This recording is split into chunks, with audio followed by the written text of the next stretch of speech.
शादी करने की जल्दी, एक परिवार की सोच।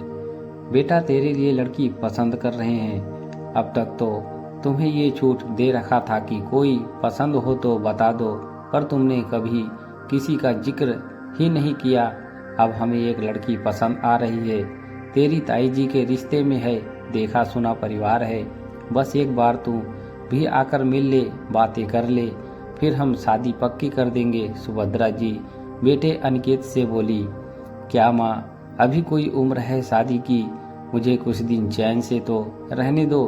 देखा नहीं है भैया कितने उतावले थे ब्याह को। सुंदर सुशील कन्या कहकर तुम चारों भाभी को घर ले आई, फिर क्या हुआ, भूल गई हो क्या? पहले सब पता कर लो, फिर ही मैं शादी के लिए सोचूंगा।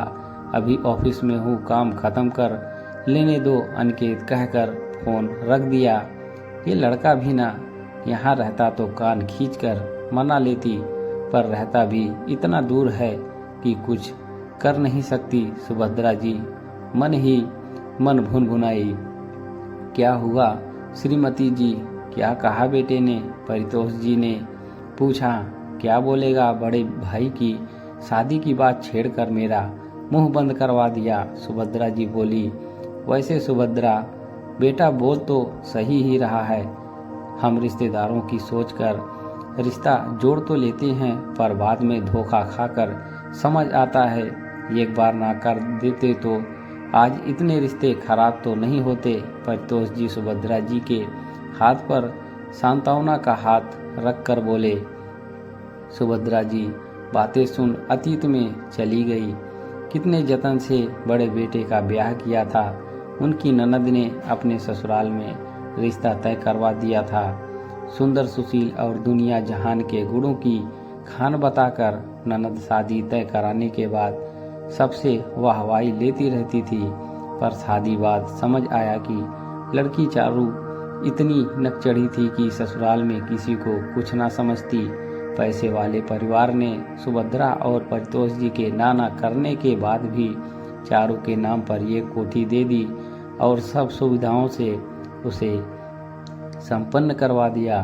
चारू और साकेत हर वीकेंड पर वहां जाकर मस्ती करते। साकेत की जॉब अच्छी खासी थी, पर ससुराल वालों ने उसे बिजनेस के इतने बड़े सपने दिखाए और फिर चारू साकेत के कान भरने लगी और दोनों परिवार वालों को दुखी कर दोनों अलग हो गए। फिर चारू ने आना ही बंद कर दिया।